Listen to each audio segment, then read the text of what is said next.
Welcome to our AXA Health Chat. My name is Lucy Morgan. I'm here today with my colleague, Anthony Glock. So just to tell you a little bit about myself to start off with. So my name's Lucy. I trained as a dietitian. I graduated back in 2018.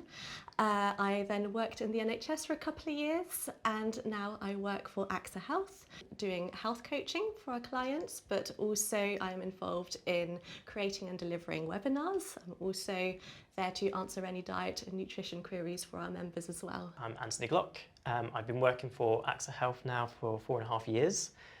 So my day-to-day is very varied. I do some similar things to Lucy, do some cancer coaching, some health coaching, some content creation, and as well as our wellbeing consultations, know your numbers, so our health assessments as well. Let's get started then on our topic for today, which is all about gut health and dispelling any diet and nutrition myths and misconceptions that might be out there at the moment. There's so much in the media, isn't there, about gut health. It's definitely a topic that has gained a lot of attention and, which is all very good, but we do need to be mindful of a few misconceptions that might be out there. Most health professionals, when they talk about their gut, they talk about our bowels, don't they? So namely the intestines, and within the intestines, within the large intestine is where we find all of our gut bacteria, isn't it? So the ones that are good and the ones that are bad all live there mostly in our large intestine. So just to introduce the topic then, I wanted to start off with a couple of myths. So one is that all bacteria is bad for us, and another one is that our microbiome in our gut only impacts digestion as well. So what would you think of those, Anthony? So the first one, looking at the bad gut bacteria. So there is definitely some bad gut bacteria that is amongst us, but there also is a lot of good gut bacteria, so they can actually help promote our health. So it can actually help with our cholesterol levels, our blood sugar management, as well as reducing our risk of certain cancers as well. So there is definitely some scope to look at increasing the good gut bacteria. And then second one, yes, our gut microbiome. So that is definitely one function of our gut, but like I said, there is a lot more to it than that. So yes, it's important to have good digestion. Yes. But we can actually help with nutrient absorption, as well as lowering our risk of those diseases as well. We do actually see some impact on our brain as well when looking at our gut health. So there's a lot more to it than just digestion. So you talked a lot about all the different ways that our bacteria can impact us in a good way. So that's using what we call short chain fatty acids. So our good bacteria, they break down any undigested food products, and as they break down those undigested food products, they create these little molecules called short chain fatty acids, and they have so many different uses in our body, as you just said. They impact cholesterol, as you said, don't they? There is a big relationship with brain health in terms of making neurotransmitters. If you've heard a lot about the link between brain health and the gut recently. Yeah, so we're still finding out a lot more. There's still a lot more research to be done, and more research going on at the moment. But we do see a link with improving our gut health to actually reducing some depressive symptoms as well. Another interesting thing about that gut-brain relationship is there might be some people who listen to this, if they have certain gut disorders or gut problems like irritable bowel syndrome, and there's been a lot of research about how cognitive behaviour therapy can help impact, in a positive way, IBS symptoms. So really exciting research there as well, and really promising for those who are affected by some gut problems like IBS. I think one thing that I'm not sure if we've mentioned yet is how our gut bacteria can impact our immunity as well, can't it? A big side of it, about 70% of our immune system actually lives within our gut. So obviously it might make sense that we've got all this different bacteria in our gut that we need to have some immune protection. Hopefully not against the goods, but protect us against the bads. Yes. But when we think about all the food we eat as well, we're putting a lot into our bodies, so it's obviously quite an easy route in for different bacteria, viruses to actually get into us and make us unwell, in short. So absolutely, yes. When you think about everything that you'll be taking in, there's food, there's drink, medications as well people will be taking. There's so many opportunities there, isn't there, for any harmful pathogens, harmful bacteria to come in and make us ill. So it does make sense, doesn't it, when you think about it? 70% of our immune system being based in the gut seems like a really large number, but actually when you think about it, it really makes sense that that's where most of our immune system would be based, doesn't it? So we've got our good bacteria and our bad bacteria all competing for the same space.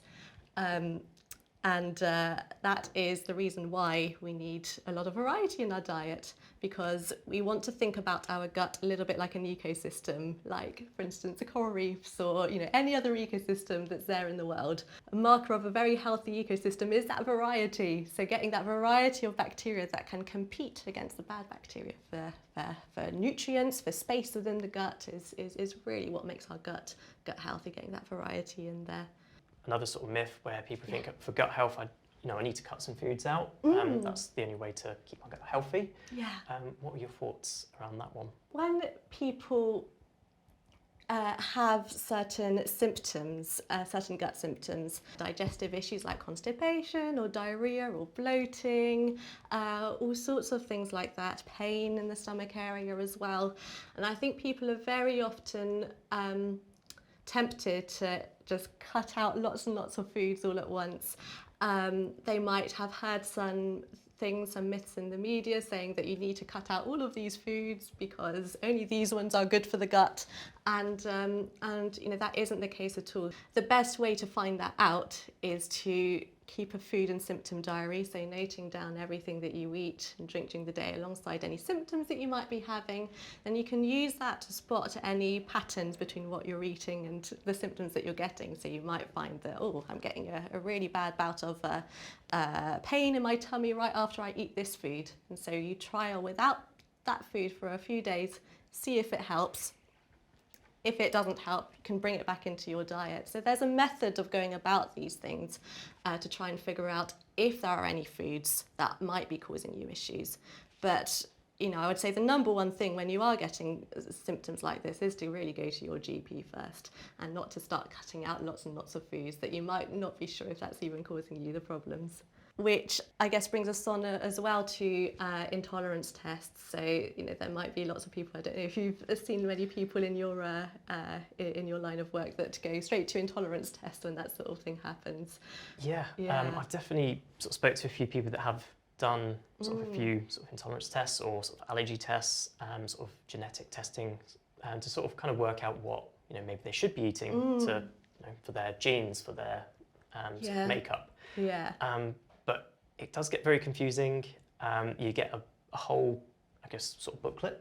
When you're working through it, pretty much everything was going to be an issue for them. So trying to just cut out all these different foods just overcomplicates things. It does, yeah. Whereas, for them, they might actually be, one of their favourite foods, and they might be fine. Yeah. So try not to always just, think that that's going to be, 100% accurate, and just, like you said, if you find that you do get a bit of a symptom, a reaction possibly to certain foods, keeping that sort of symptom diary, the sort of food diary, and say, well, actually, I think it might be down to this one specific food. And once you sort of remove that, you might actually think, well, actually, my meals haven't really changed that much. And also, just definitely go by your GP as well, because it might not be to do with food at all. Not all gut problems are to do with what you eat. It might be another condition. So for instance, it could be something like inflammatory bowel disease, Crohn's disease, colitis, and it might not be because of a specific food that you are eating either. So that's why it's very important to check in with your GP if you're getting anything like that, so that you're not, going down a road where it might not help you at all. Definitely. And I think one thing to sort of highlight as well, if you're particularly feeling very stressed, that can also have a big impact on our sort of gut health. I know that's not sort of directly linked to sort of our nutrition, but all our sort of different systems in the body are so closely linked that, maybe sort of sleep isn't so good, maybe the sort of stress is there, the mental health's not so good. That impacts our physical. Yeah. then also our physical body also then impacts our mental as well. So there's a lot of interaction between them all. It basically just comes back down to that gut-brain relationship, doesn't it? I think a lot of people, even if they don't have any sort of diagnosed gut problem like IBS or anything else like that, they might find that stress and anxiety, it does still influence their gut in the way, their digestive system. Yeah, and I think what, we've said so much about different sort of gut health in general, but we've not actually looked at about, how can we, improve our gut health. Yeah, so absolutely. I think one sort of thing that we, should really sort of talk about and highlight is fibre. Yes, absolutely. Yeah. So fibre is so important, isn't it, for our gut health? That really is sort of the number one thing to think about.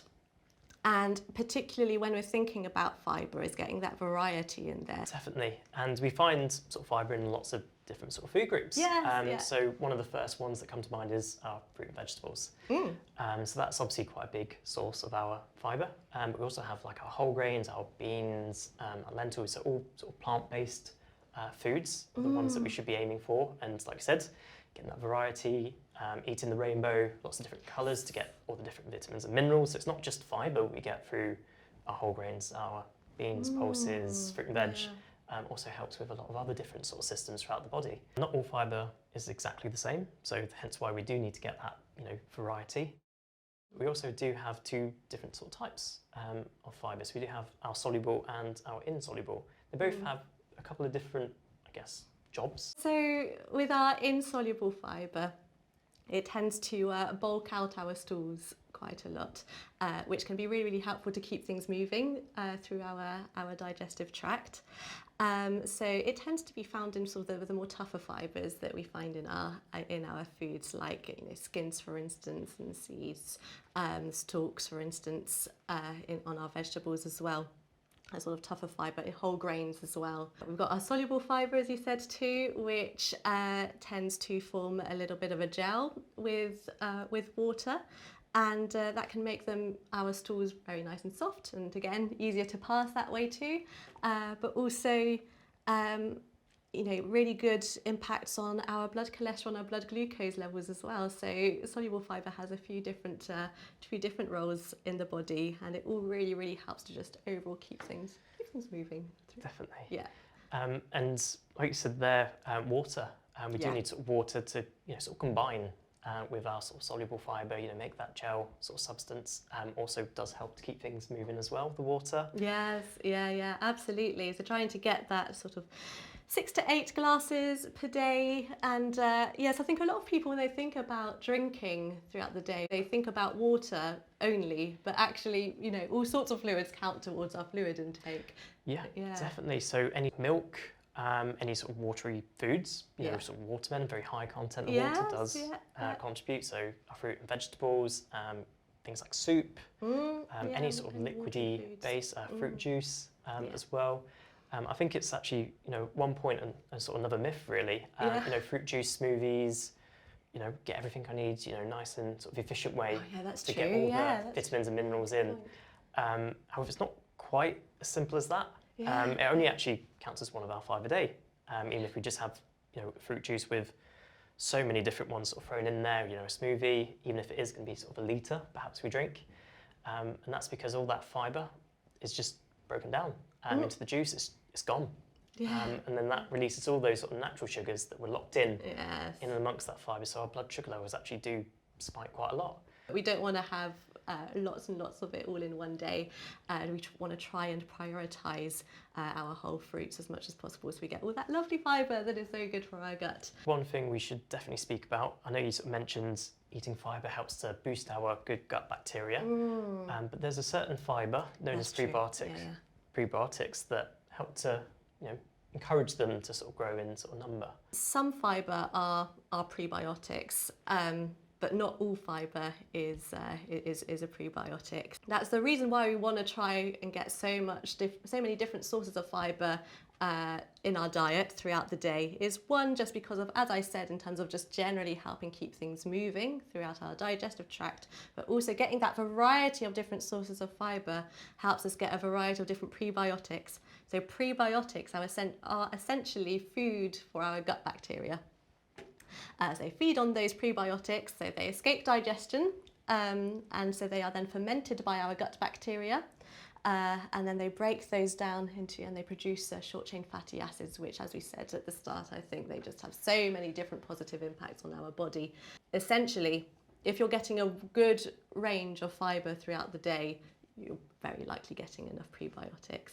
That's it. I think it's about 18 grams roughly on average, and we should be hoping to get that up to about 30 grams of fibre a day. And we can sort of find what products do have fibre on the food packaging. Obviously, we mentioned our fruit and veg, beans, pulses, but when we actually look at foods, in packaging and as part of a meal, you don't always sort of notice it so much, but there would be some built in with different sort of meals. And I think it's important to highlight that fibre is actually a carbohydrate. So I know a lot of people do try to cut back or completely cut out carbohydrates as a way, perhaps weight loss, and think that that's the key in doing so. But in cutting back on all those sort of different carbohydrates, you might actually be losing quite a bit of that fibre, which then will impact our gut health because we're not getting as much variety or even fibre as a whole. Whilst we're on the topic of prebiotics, for those listening, they might have noticed it's a very similar word to probiotics, but they are different things. Do you want to tell us a little bit about probiotics? So two very different, although very similar sounding words. So prebiotics are our sort of food to feed our good gut bacteria, but probiotics are sort of more sort of supplements, sort of milk, yogurty based sort of foods that actually contain the good gut bacteria. So pre, the feed, and then pro, containing the actual bacteria. So hopefully we if we do need to sort of increase our good gut bacteria, or maybe we introduce some good gut bacteria if we're perhaps missing some, we'd look at probiotics to get in there to help compete with the bad gut bacteria. With probiotics, there are a lot of different tablets and pills available in various pharmacies and supermarkets. Lots and lots of different probiotic supplements, basically, is what I'm saying, out there. And in order to be classified as a probiotic, it needs to have shown to, first of all, have enough of the bacteria inside it, and for it to actually survive down your digestive tract, your upper digestive tract. And it has to have been shown to have actually a positive impact on your health and well-being. In terms of general recommendations, trying out some fermented food, seeing how many you can include in your diet, as part of a varied, balanced diet. Absolutely, good idea to try and include them if possible. I did want to touch, before I forget, about probiotics as well. So when you see sort of probiotics supplements in supermarkets or pharmacies, you might find statements, like general statements about generally improving health and well-being. And the thing is, with those sorts of statements, when they're quite general like that, they tend to not actually be really based on much evidence. They tend to not be very, very well substantiated. Not enough research really has been shown in terms of probiotic supplements to recommend any specific one to the general public. There have been some instances where probiotic supplements have been shown to be quite helpful. So, for instance, for those who have gut problems from antibiotics, for instance, so probiotics have been shown useful to help with that. Also with sort of infections that cause gut problems as well, probiotics have also been shown to be helpful in that context too. And also, some people with irritable bowel syndrome sometimes respond well to probiotics as well. So one myth that I have come across is, I'm going to have a probiotic supplement or probiotic in general just because that will improve my gut health. Gut health, it'll sort everything out. But it's not obviously quite as simple as that. Simple. We do need to think about, the prebiotics, the fibre in general. It's not just here's a quick magic pill, perhaps, to shortcut. We do need to make sure we get everything else correct as well. The evidence is still, although there's been more and more evidence that as time goes on, we still don't have enough in order to recommend anything in particular here either. So just always bearing that in mind, and as you very rightly said, taking into account your overall diet and lifestyle is really important. And I think there's one thing with probiotics, because it is a live bacteria that we're putting into our bodies. It's not always suitable for everyone. If someone has a weakened immune system, for instance, so, you know, if someone has just gone through certain treatments, like cancer treatments can weaken your immune system, for instance, then probiotics might not be the best idea. So if anyone is interested in taking a probiotic, I would always recommend them to speak to their GP or pharmacist first to make sure that it's nice and safe for them. Yeah. We've gone through a lot of different things now, haven't we? So perhaps we could just summarise maybe a few take-home messages from everything that we've talked about, really. So so I think what we've sort of highlighted is obviously gut health can be very important for a range sort of health aspects. If we're looking at sort of, you know, increasing our fibre, do it bit by bit. Make sure we get a nice big sort of range of, you know, different fruit and vegetables, different sort of whole grains, our oats, our beans, our pulses. So there's a big sort of range out there and variety that we can get. Absolutely. If we focus more, you know, getting that variety, but also, you know, eat some prebiotic sort of fibre as well, just to you know, increase the good gut bacteria numbers. Good variety of fibre just in general, isn't it? Try and include a couple of fermented foods because it might well be beneficial for your health too. And just generally just trying to follow a healthy, generally healthy balanced diet as much as possible, to be honest, with a good range of all sorts of different foods in your diet. We generally try to want to aim for about 30 different plant foods per week, so whether that be, you know, a fruit, a vegetable, bean pulses, you know, grains, like any single plant food. Try to get 30 different per week. For some people it might be quite a challenge, but for some people you might find that actually you're having a lot more than you think. And also I think just really important to take home with is if you have any problems with your gut at all, please always do go to your GP. Thank you very much for joining me today. I really enjoyed the conversation. I hope you did too. Yeah, of course.